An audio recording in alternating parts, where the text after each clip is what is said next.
আল্লাহ সুবহানাহু ওয়া তাআলার ভালোবাসার যে সকল আলামতের কথা নবী আলাইহিস সালামের হাদিসে এসেছে, তার মধ্যে থেকে আমরা 4টি আলামতের কথা আজকে উল্লেখ করবো ইনশাআল্লাহ বিইذنিল্লাহ। তার প্রথম আলামতটি প্রায় বেশিরভাগ হাদিসের কিতাবে বর্ণিত হয়েছে, যে রাসূল করিম সাল্লাল্লাহু আলাইহি ওয়াসাল্লাম ইরশাদ করেছেন, আল্লাহ সুবহানাহু ওয়া তাআলা যখন কোনো বান্দাকে ভালোবাসেন তখন তিনি জিবরিলকে নির্দেশ করে বলেন যে অমুকের তার আমলের কারণে, তার চিন্তাধারার কারণে, তার চলাফেরার বিশুদ্ধ উপায় এবং পদ্ধতির কারণে আমি তাকে ভালোবাসি। আল্লাহ সুবহানাহু ওয়া তাআলা ভালোবাসাকে তখন জানিয়ে দেন, তখন তিনি জিবরিলকে নির্দেশ করেন তুমিও তাকে ভালোবাসো। তখন জিবরিল আসমানে ঘোষণা দেন যে আল্লাহ অমুককে ভালোবেসেছেন, তাই আল্লাহ নির্দেশ করেছেন ভালোবাসার, তোমরাও তাকে ভালোবাসো। আসমানওয়ালারা অর্থাৎ ফেরেশতারা সকলে তার প্রতি ভালোবাসা প্রকাশ করেন।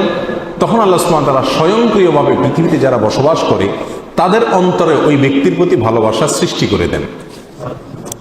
বর্ণাকারী বলেন, আর যদি কাউকে আল্লাহ সুবহানাহু ওয়া তাআলা ঘৃণা করেন, অপছন্দ করেন, একইভাবে অর্থাৎ জিবরিলকে ডেকে বলেন আল্লাহ সুবহানাহু ওয়া তাআলা আমি অমুককে তার কর্মের কারণে তাকে আমি অপছন্দ করি, তুমি অপছন্দ করো।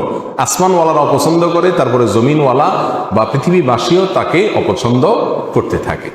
এই হাদিস থেকে বোঝা গেল আল্লাহ সুবহানাহু ওয়া তাআলা যখন কাউকে ভালোবাসেন তার একটা আলামত হলো যে পৃথিবীতে বেশিরভাগ মানুষ বা সচরাচর তাকে যারা চিনে জানে তাদের সকলের ভালোবাসা তার প্রতি আল্লাহ সুবহানাহু ওয়া তাআলা সৃষ্টি করে দেন। নাম্বার 2, আল্লাহ সুবহানাহু ওয়া তাআলা যখন কোনো মানুষকে ভালোবাসেন, কাউকে পছন্দ করেন, সেটা আমরা কিভাবে বুঝবো? তার দ্বিতীয় আলামত হলো আল্লাহ যাকে ভালোবাসেন তাকে বিপদ আপদ দেন, তাকে মুসিবত দেন, তাকে কষ্ট দেন। এটা হলো একটা আলামত যে আল্লাহ সুবহানাহু ওয়া তাআলা ওই লোকটাকে ভালোবাসেন। এ বিষয়ে সুনানে তিরমিজির এক হাদিসে আসছে, রাসূল আকরাম সাল্লাল্লাহু আলাইহি ওয়াসাল্লাম ইরশাদ করেছেন, ওয়া ইন্নাল্লাহা ইযা আহাব্বা কওমান ইবতালাহুম, আর যখন আল্লাহ সুবহানাহু ওয়া তাআলা কোনো মানুষকে, কোনো জাতিকে ভালোবাসেন তখন তাদের পরীক্ষা নেন, তাদেরকে মুসিবত দেন, কষ্ট দেন, রোগে শোকে অসুবিধায় ফেলে নানাভাবে আল্লাহ সুবহানাহু ওয়া তাআলা তাদেরকে পরীক্ষা করেন।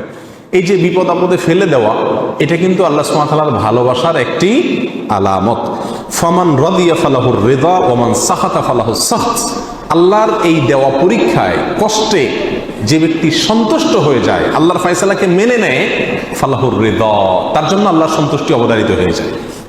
আর যে ব্যক্তি আল্লাহর এই ফয়সালায়, আল্লাহর এই কষ্ট দেওয়ায় সে অসন্তুষ্ট হয়ে যায়, আল্লাহর ফয়সালাকে মেনে নিতে পারে না, রিদা বিল কাদা, ইমানের গুরুত্বপূর্ণ একটা পয়েন্ট, এই বিষয়টি যে অর্জন করতে পারে না, বরং হাহুতাশ করে, অস্থির হয়ে যায়, গালমন্দ শুরু করে দেয়, আল্লাহর ফয়সালাকে সে অ্যাভয়েড করে, হ্যাঁ আল্লাহ লোক দেখে নেই, আমার উপরে সব বিপদ আসে, এই টাইপের কথাবার্তা বলে, ফালাহুস সাখত, তখন ওই ব্যক্তির জন্য আল্লাহর পক্ষ থেকে